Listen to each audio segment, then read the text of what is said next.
Anda masih di Liputan Metropolis. Pemirsa, memeriahkan bulan suci Ramadan 1444 Hijriah, PLN Unit Induk Distribusi Sumatera Selatan, Jambi dan Bengkulu ini tebar manfaat untuk masyarakat yang membutuhkan melalui Yayasan Baitul Ma'al UID S2JB dan Program Tanggung Jawab Sosial Lingkungan atau TJSL.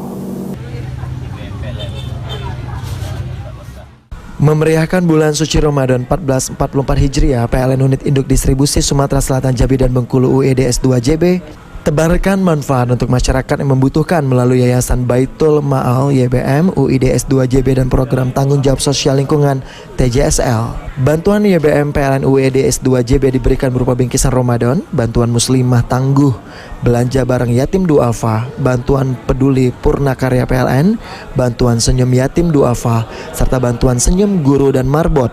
Bantuan tersebut diberikan kepada total penerima sebanyak 4.396 peserta dengan total bantuan sebesar Rp18.500.500.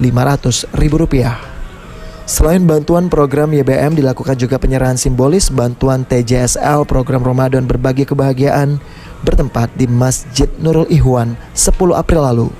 Program Ramadan berbagi kebahagiaan ini merupakan bantuan sarana pendidikan yang diberikan untuk 3 rumah tahfidz yatim duafa dan 3 panti asuhan di Palembang dan Kabupaten Banyuasin dengan total nilai bantuan sebesar Rp50 juta.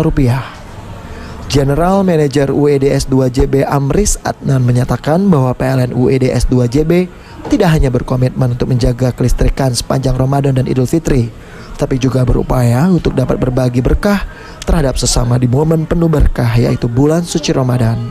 Dengan tema bulan penuh berkah dan ampunan, bersihkan diri, jernihkan hati, dekatkan diri pada ilahi, bantuan TJSL diberikan dalam rangka membantu para penghafal Al-Quran atau hafiz dan yatim duafa di Sumatera Selatan. Tim Liputan PAL TV.